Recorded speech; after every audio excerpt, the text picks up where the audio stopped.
SSC में हम आगे देखते हैं ट्रिग्नोमेट्री, इस टॉपिक से कैसे क्वेश्चंस आए थे। पहला क्वेश्चन हम लेते हैं। आपको बोला है कि 3 pi by 5 radiance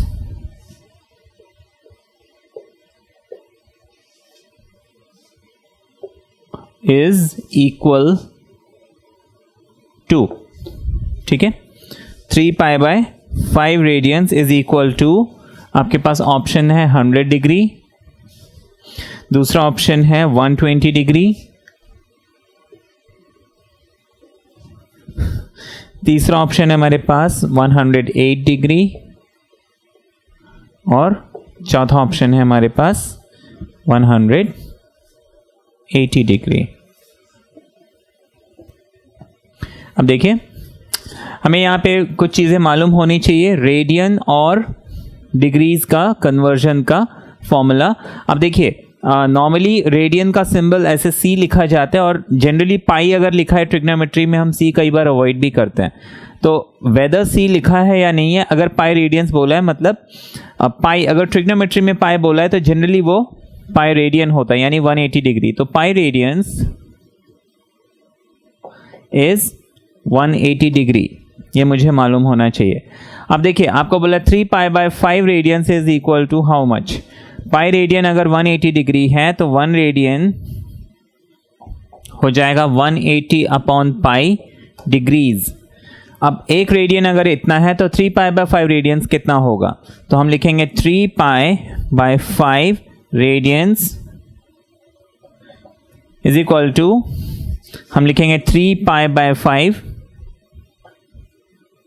into 1 radian में कितना है 180 डिग्री बाय पाई। तो देखिए, कभी भी अगर मुझे रेडियन है उसको डिग्री में कन्वर्ट करना है तो ये एक रूल आप हमेशा याद रखेंगे, degree radian two degrees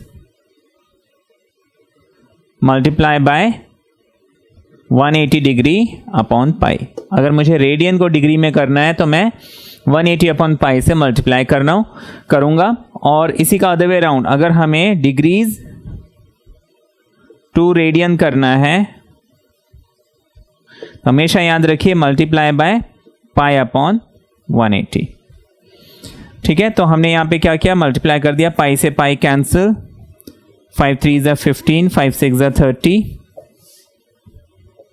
108 degree. मेरा आंसर है सी, ठीक है, ये क्लियर हो गया। अच्छा, इसके बाद हम दूसरा क्वेश्चन देखते हैं। आपको क्वेश्चन में पूछा है कि in circular measure the value of angle,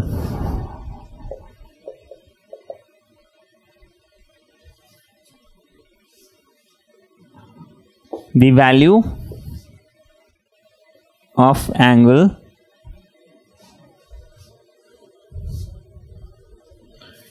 (11 degree 15 minutes) is 11 degree 15 minutes is option A है पाई बाय 16, ऑप्शन बी है पाई बाय 6, ऑप्शन सी है पाई बाय 4, ऑप्शन डी है पाई बाय 12। ये आपको 4 ऑप्शंस दिए हुए हैं। अब देखिए, इसमें हमें क्या करना है, आपको यहाँ पे डिग्रीज को रेडियन में करना, और हमने अब भी देखा डिग्रीज को रेडियन में करने के लिए हम पाई बाय 180 से मल्टीप्लाई करते हैं। लेकिन यहाँ पे एक प्रॉब्लम आ गई, ये 11 डिग्रीज एंड 15 मिनट्स है, ये पूरा का पूरा डिग्री में हो तो हम पाई अपॉन 180 से मल्टीप्लाई करके आंसर निकाल सकते हैं। तो मुझे चाहिए कि मैं इस मिनट को डिग्रीज में कन्वर्ट करूं। अब देखिए, मुझे इसमें कन्वर्जन याद होना चाहिए, 1 degree is equal to 60 minutes, ये जो डैश है इसको हम मिनट्स बोलते हैं, एंड 1 मिनट इज 60 सेकेंड्स, ये मुझे मालूम होना चाहिए। अब देखिए 15 मिनट्स, अब देखिए 60 मिनट्स में 1 डिग्री है ना, मैं इस कन्वर्जन को लेता हूँ, 1 डिग्री इज 60 मिनट्स या फिर 60 minutes is 1 degree, that means 1 minute is 1 upon 60 degrees. 1 minute में 1/60 डिग्री है तो 15 मिनट में कितने डिग्री हो जाएंगे, 1/60 इंटू 15 एंड दैट इज 1/4। तो 11 डिग्री 15 मिनट्स को हम क्या लिख लेंगे? 11 degree 15 minutes is 11 degree plus 1/4 degree and that is 44 plus 1 45। 4 11 44 plus 1 45/4 degrees. अब 45/4 डिग्री को मुझे क्या करना है? रेडियन में कन्वर्ट करना है। रेडियन में कन्वर्ट करने के लिए मैं क्या करूंगा? पाई अपॉन 180 से मल्टीप्लाई करूंगा। 45/4 इंटू पाई अपॉन 180। 45 4 4 16, ये आपको पाई अपॉन 16 रेडियंस मिल गया। मेरा आंसर है ऑप्शन ए। ठीक है, ये क्लियर हो गया। अब नेक्स्ट हम क्वेश्चन देखते हैं। पहले इसको साफ करें।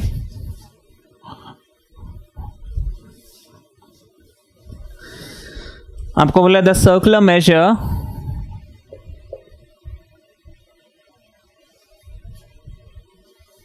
Of the angle, the circular measure of the angle of an isosceles triangle is 5π/9। ठीक है, इसमें हमेशा याद रखना है, अगर सर्कुलर मेजर बोला है मतलब मुझे एंगल जो है वो रेडियंस में दे रहा है।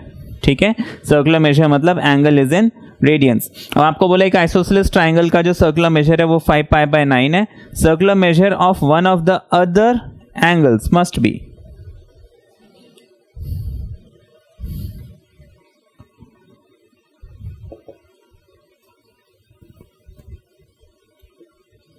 circular measure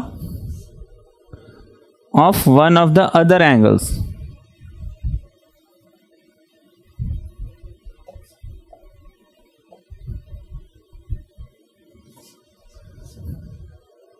must be। ठीक है, ये क्वेश्चन है। अब इसमें ऑप्शन आपको दिया हुआ है ए 5π/18, ऑप्शन बी है आपके पास 5π/9, ऑप्शन सी है आपके पास 2π/9।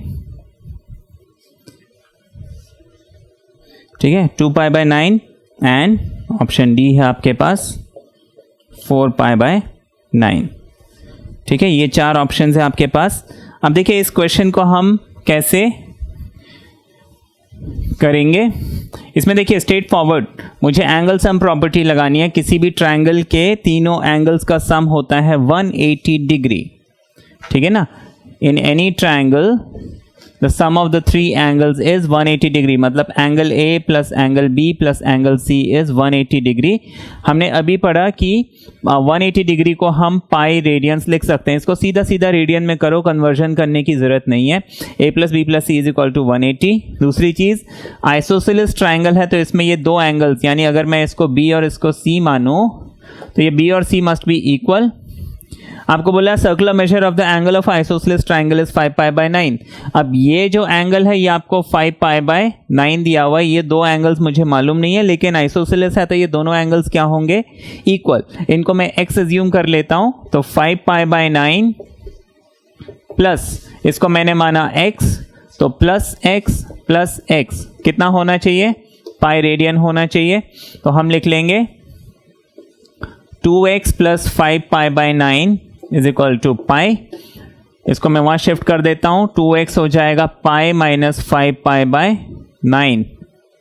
ठीक है, 9 1 9, 9 माइनस 5 इज 4π/9। अच्छा, don't jump to the conclusion. इसमें 4π/9 ऑप्शन है, ऑप्शन डी। बहुत लोग ऑप्शन डी को टिक कर देते हैं, लेकिन मुझे द अदर एंगल पूछा है। अदर एंगल मतलब मुझे x पूछा है, हमने 2x निकाला है। तो मैं इस 2 को जब यहां शिफ्ट करूंगा तो 2 2 ज़ा 4, यानी 2π/9 मेरा आंसर आ जाएगा। तो इस बात का बहुत ध्यान रखना है। ठीक है, नेक्स्ट क्वेश्चन हम देखते हैं।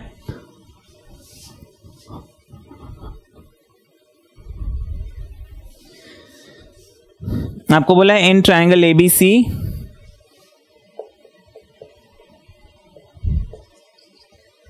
इन एनी ट्रायंगल एबीसी आपको बोला है एंगल एबीसी इज 75 डिग्री। फिर आपको आगे बोला है and angle ACB is π/4 radians. The circular measure of BAC.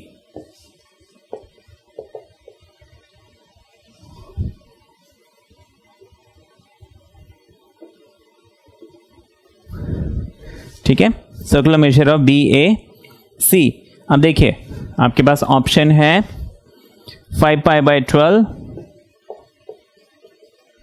Option B है आपके पास π/6, ऑप्शन सी है π/3 एंड ऑप्शन डी है π/2। अब देखिए इस क्वेश्चन को कैसे करेंगे। Angle sum property, simple question है ना। यहाँ पे हम एंगल सम प्रॉपर्टी करेंगे कि एंगल्स, तीनों एंगल जो है ट्राइंगल के, उनका सम कितना होता है 180 डिग्री। लेकिन इसमें यह है कि हमें एक एंगल पाई में दिया है, एक एंगल जो है डिग्रीज में दिया है, लेकिन मुझे आंसर चाहिए पाई में। अब मुझे मालूम है कि तीनों एंगल A + B + C कितना होना चाहिए 180 डिग्री, जिसको हम पाई लिख सकते हैं। अच्छा, इनमें से एक एंगल तो मुझे π/4 दिया है, दूसरा एंगल मुझे 75 डिग्री दिया हुआ है। अब देखिए डिग्री को रेडियन में करने के लिए हम क्या करते हैं, π/180 मल्टीप्लाई करते हैं, ये बात हमें मालूम है। तो मैं इसको सीधा सीधा 75 × π/180 लिख लूंगा। वो कितना है वो बाद में देखी जाएगी। और जो तीसरा एंगल है जो मुझे निकालना है वो तो मुझे मालूम नहीं है, तो मैं उसको x लिख लूंगा। और ये टोटल मुझे कितना मिलना चाहिए, पाई मिलना चाहिए। अब देखिए इसको हम सॉल्व करते हैं। तो 25 3 75 और 25 के टेबल में जाएगा नहीं, ओके। अच्छा 15 5 75 और ये हो गया 15 1 15, 15 2 30, ये 5π/12 आ गया। ठीक है, तो x = पाई, इसको वहाँ शिफ्ट करते हैं तो ये हो जाएगा -π/4 -5π/12। अब सिर्फ मुझे इसको सॉल्व करना है, जल्दी से कर लेते हैं। इनका एलसीएम कितना आ गया, 12 आ गया। सबसे बड़ा नंबर है यहाँ पे 12। अब मुझे देखना है क्या 4 की टेबल में 12 आता है, बिल्कुल आता है। तो एलसीएम इसका 12 हो गया। यहाँ पे आ जाएगा 12 पाई, इस 12 को हम यहाँ मल्टीप्लाई करेंगे। 4 3 12, 3 1 3 और ये हो गया -5 पाई। तो 12 - 3 9, 9 - 5 4 3 तो मुझे π/3 मिल गया। Therefore my answer is C, π/3। Clear हो गया ये। अच्छा, नेक्स्ट क्वेश्चन देखते हैं जो हमें एग्जाम में पूछा गया है।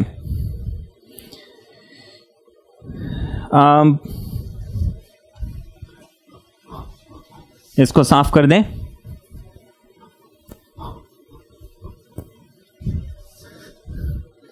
आपको बोला है the minimum value of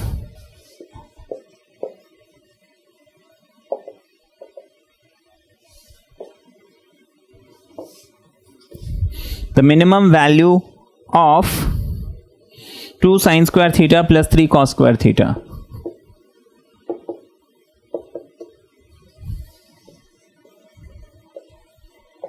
is, आपको ऑप्शन दिया है 0, दूसरा ऑप्शन दिया है 2, तीसरा ऑप्शन दिया है 3, चौथा ऑप्शन दिया है 1। अब देखिए minimum value of 2 sin square theta and 3 cos square theta। अब देखिए इस क्वेश्चन में थोड़ा सा हमें लॉजिक यूज करना है, मैं समझाता हूं इसमें क्या करना पड़ेगा।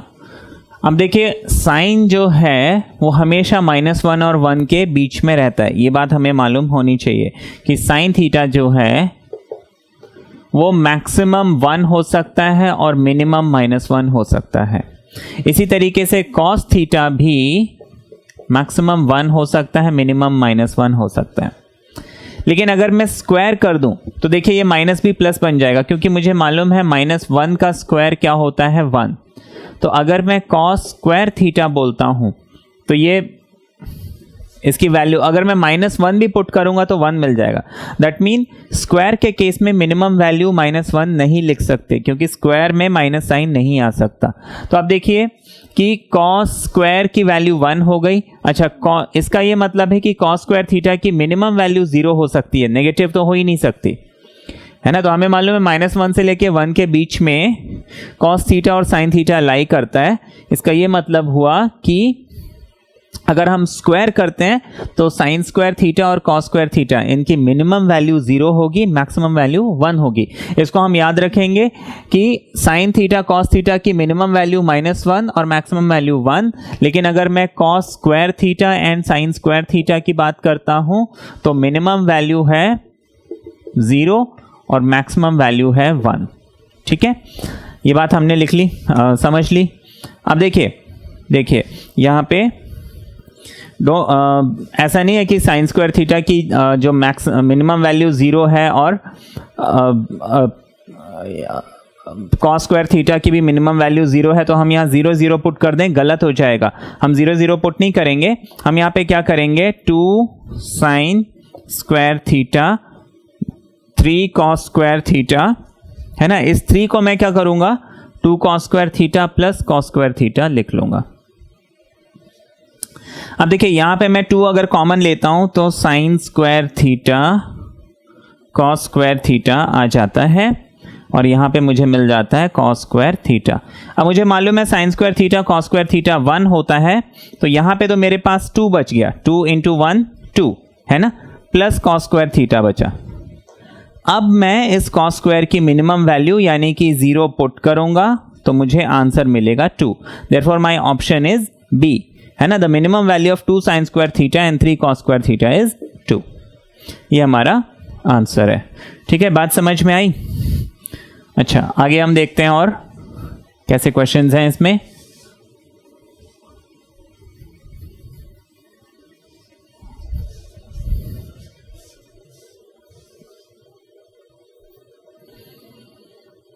नेक्स्ट क्वेश्चन हम इसमें देखते हैं।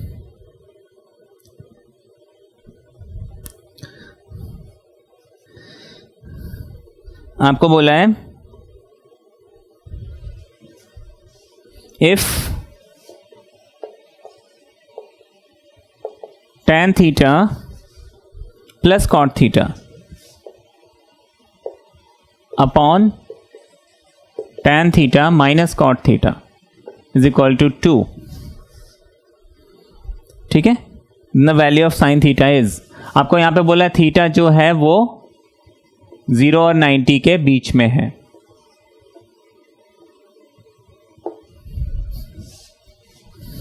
Then value of sine theta,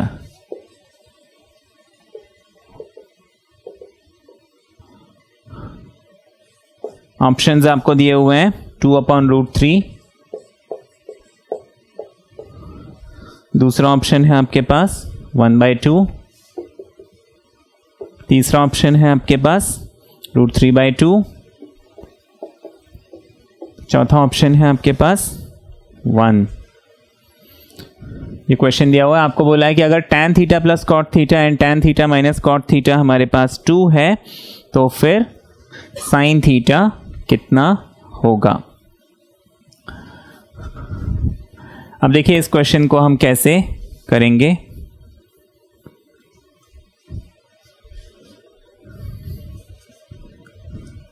देखिए इसके कई सारे तरीके हैं। एक तो मैं इसको सिंपलेस्ट फॉर्म में एक्सप्रेस कर देता हूं। ठीक है, तो ये हो जाएगा sine theta upon cos plus cos theta upon sine theta, नीचे आ जाएगा हमारे पास साइन थीटा अपॉन कॉस। ये तो हमें मालूम है tan थीटा होता है साइन बाय कॉस और कॉट थीटा होता है cos theta upon sine theta. हम एलसीएम लेंगे, देखिए ये साइन थीटा यहाँ पे आ जाएगा, ये हो जाएगा साइन स्क्वायर थीटा, ये कॉस थीटा यहाँ पे आ जाएगा, ये हो जाएगा कॉस स्क्वायर थीटा, नीचे आ जाएगा sine cos sine theta and cos theta, नीचे भी मुझे मिल जाएगा sine into sine sine square theta, बीच में माइनस का साइन है कॉस स्क्वायर थीटा, नीचे मुझे मिल गया sine theta and cos theta. ये sine theta cos theta sine theta cos theta cancel, ठीक है। अब sine square theta plus cos square theta हमारे पास कितना होता है, 1 होता है। देखिए ये ऊपर वाला वैल्यू 1 हो गया, तो 1 अपॉन मुझे मिल गया sign square theta minus cos square theta. अच्छा, इसकी वैल्यू मुझे कितनी दी हुई है, 2 दी हुई है। इसको रेसिप्रोकल कर देते हैं, तो हो जाएगा sine square theta minus cos square theta is equal to 1/2। बात समझ में आई। देखिए इसको उल्टा किया, ये ऊपर गया, ये 1 नीचे आया, तो इसी तरीके से यहाँ 1 ऊपर गया, 2 नीचे आ गया। अब मुझे वैल्यू किसकी चाहिए थी, साइन थीटा की वैल्यू चाहिए थी। मैं इस कॉस को क्या करूँगा, साइन के फॉर्म में लिख लूँगा।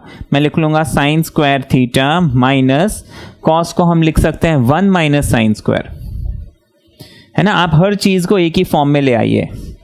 ये आपको कितना दिया हुआ है, 1/2। ब्रैकेट ओपन करेंगे, ये हो जाएगा sine theta minus 1 plus sign square theta. तो साइन स्क्वायर हो गया 2 साइन स्क्वायर थीटा और माइनस 1। देखो इतना तो कर लिया, sign square theta minus 1 plus sign square theta. अब देखिए इस साइन स्क्वायर थीटा को ऐड कर देते हैं, ये हो जाएगा 2 साइन स्क्वायर थीटा। इस 1 को हम उस तरफ शिफ्ट करते हैं, 1/2 यहाँ पहले है, प्लस 1 आ जाएगा, 2 1 2 प्लस 1 3, ये हो जाएगा 3/2 इज 2 साइन स्क्वायर थीटा। 2 को मैं यहाँ शिफ्ट करता हूँ। देखिए मैं स्क्वायर रूट अभी नहीं ले सकता जब तक 2 यहाँ पे है, पहले ये 2 शिफ्ट होगा, उसके बाद स्क्वायर रूट आएगा। तो मैं लिखूंगा sine square theta equals to 3/2 into 2 4, square हटाएंगे, यहाँ पे रूट लग जाएगा, ये हो जाएगा √3, 4 का रूट आ जाएगा 2, तो √3/2 मुझे आंसर मिल गया। तो माई ऑप्शन इज सी। बात समझ में आ गई। अच्छा, अब इसके बाद हम और क्वेश्चन देखेंगे।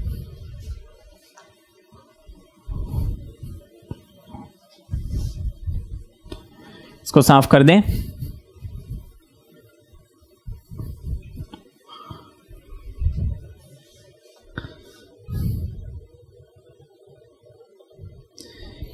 फिर नेक्स्ट क्वेश्चन है आपके पास, if sine x plus sine y is equal to 2,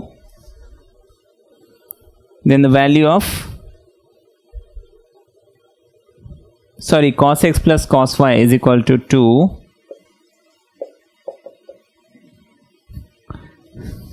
then sin x plus sin y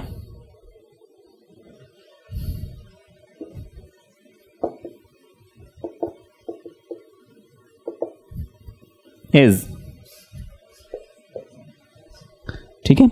आपके पास ऑप्शन है 0, दूसरा ऑप्शन है -1, तीसरा ऑप्शन है 1, चौथा ऑप्शन है 2। अब देखिए इस क्वेश्चन को अगर हम ध्यान से देखें, आपको बोला cos x plus cos y is equal to 2। अब मुझे मालूम है cos की मैक्सिमम वैल्यू 1, मिनिमम वैल्यू -1, तो ऑब्वियसली बात है यहाँ पे 2 मिल रहा है, 2 इज 1 + 1। इसका ये मतलब हुआ cos x और cos y दोनों की वैल्यू जब 1 होगी तभी ये cos x plus cos y मुझे 2 मिल सकता है। There is no other possibility, है ना। और cos की वैल्यू 1 होती है जब थीटा कितना होता है, 0 डिग्री। तो मतलब यहाँ पे x और y मुझे कितना मिल गया, 0 डिग्री, है ना। cos 0 is 1। तो अब मुझे sin x plus sin y निकालना है। तो x मुझे कितना मिला, 0 डिग्री, तो मैं लिख लूंगा sin 0 degree plus again sin 0 degree. sin 0 degree होता है 0, तो 0 + 0 मुझे मिल जाएगा 0। My answer will be 0। ठीक है, बात समझ में आ गई। अच्छा, और क्वेश्चन हम इसमें देखेंगे। आपको नेक्स्ट क्वेश्चन दिया हुआ है, मैं इसको साफ कर देता हूं।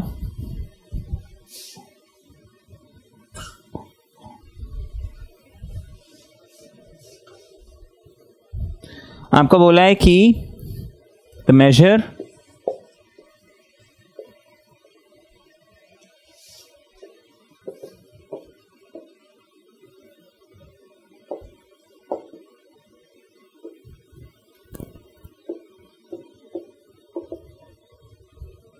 the measures of the angles of a triangle are in the ratio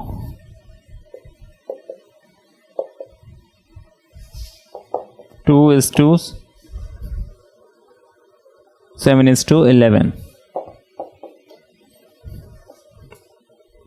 measure of the angle r.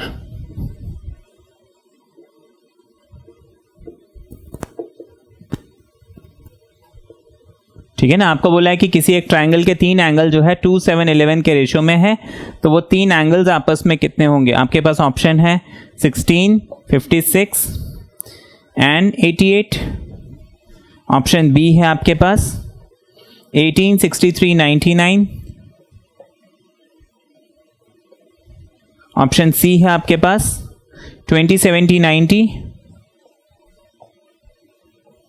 और ऑप्शन डी है आपके पास 25, 175, 105। ठीक है, ये हमें मिल गया। अच्छा, अब यहाँ पे देखने वाली बात है, इसमें हम सीधा सीधा एक ट्रिक लगा सकते हैं। देखिए, ये एंगल्स ऑफ अ ट्रायंगल बोला है, तो एंगल्स ऑफ अ ट्रायंगल है ना, मुझे मालूम है एंगल्स ऑफ अ ट्रायंगल तीनों का सम कितना होना चाहिए? 180। तीनों का टोटल मुझे मिल गया 180। जब भी ऐसे ट्रायंगल, किसी ट्रायंगल के तीनों एंगल का रेशो कुछ भी दिया हो, पहला एंगल होगा 180 को हमेशा इनटू करना है। जो रेशियोज दिए हैं इनको आप प्लस कर दीजिए। पहले एंगल को आप 2 इंटू करोगे, जो दूसरा एंगल होगा उसमें ऊपर 7 आ जाएगा और जो तीसरा एंगल है उसमें ऊपर 11 आ जाएगा। ठीक है, बात समझ में आ गई? तो 2 + 7 9 एंड 11 9 एंड 11 इज 20। ठीक है, तो ये हो गया 20, 0 एंड 0 कैंसिल, 2 9s are 18। ठीक है, तो ये टोटल मुझे कितना मिल रहा है? 9। तो अब मुझे इस 9 को इंटू 2 करना है, वो मुझे पहला एंगल मिलेगा। 18 इसमें कहाँ पे है? सिर्फ एक ही ऑप्शन है ना। तो वैसे भी मुझे समझ में आ गया कि ये बी ऑप्शन ही इसका आंसर होना चाहिए। फिर भी हम इस 9 को 7 से मल्टीप्लाई करते हैं। 7 9 is 63 और अगर मैं 9 को 11 से मल्टीप्लाई करता हूं तो मुझे 99 मिल जाता है। That means B is my answer. बात समझ में आ गई? ठीक है, तो ये हमने कुछ क्वेश्चंस देखे।